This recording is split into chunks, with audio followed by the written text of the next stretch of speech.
Here's the question. If one person reads a book and another person reads the audiobook version of that book, do both parties have an equally valid and vivid experience, or is there a difference?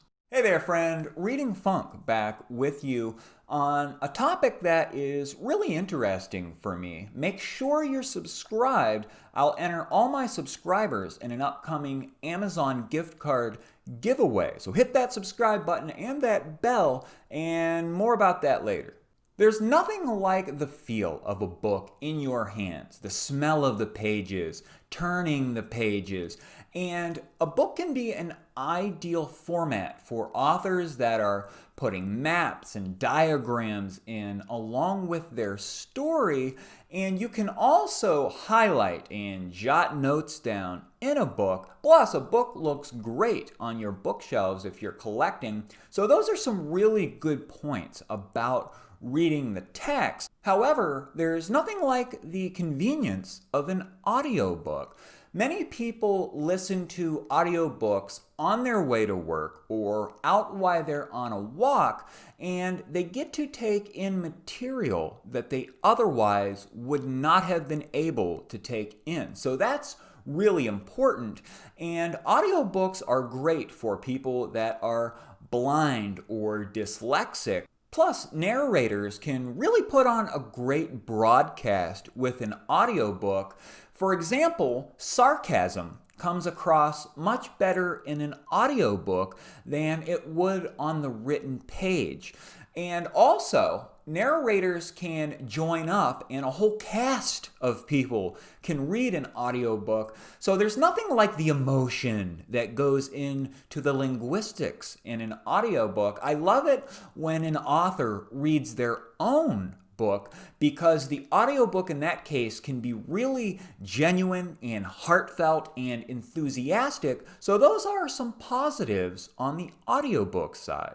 When it comes to the psychology, the brain mechanics involved, there have been some conflicting tests.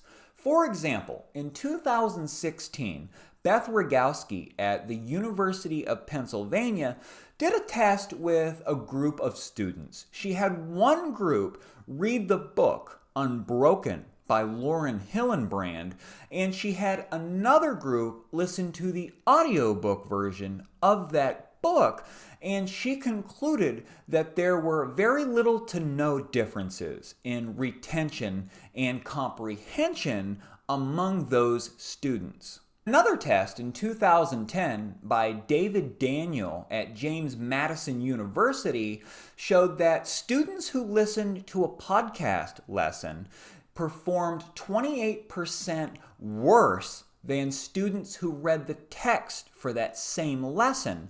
In this case, reading the text was clearly an indicator of better performance.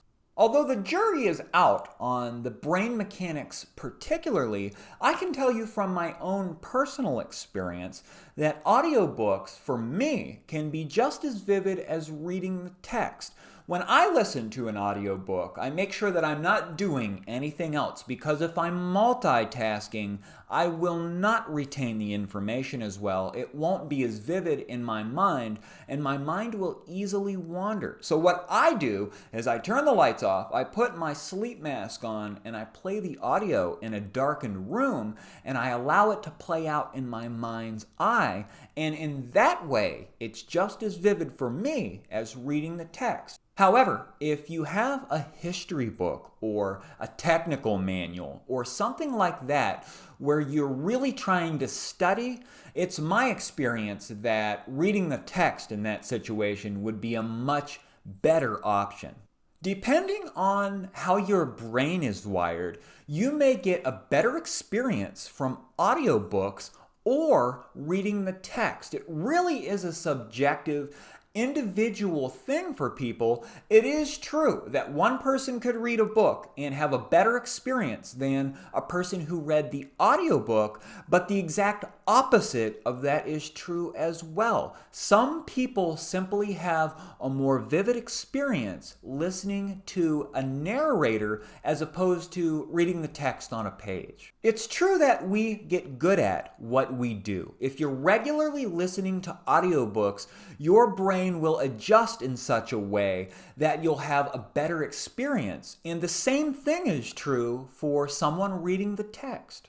When I first tried audiobooks, I didn't like them. I had trouble retaining them because the narrator read so slowly, much slower than I would read. But I found out that you can speed the narrator's voice up depending on which app you're using. There's different ways you can do that, and it's made all the difference in my case. I speed it up to about 1.5 generally, and it's a much, much better and vivid experience. Language is a complex process within the brain involving many areas, including the cerebral cortex, and depending on how your particular brain is wired, you will either have a better experience reading text or listening to the audiobooks, or they'll be about the same like it is for me. Many people both listen to audiobooks and read books depending on how they're feeling or what's going on or what they're doing or where they're going.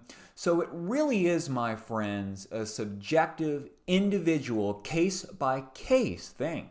So I hope I cleared some things up. I see a lot of hate out there against audiobook users where people feel that if you're listening to an audiobook, you're not having the same experience. And in some cases, that may be true, but it's absolutely true that in many cases, it is not true. There you have it, friends. I think audiobooks are absolutely a valid experience.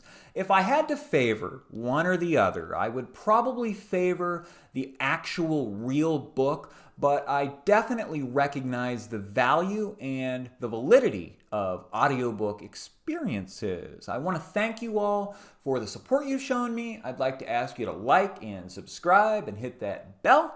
I will see you next time, my friend.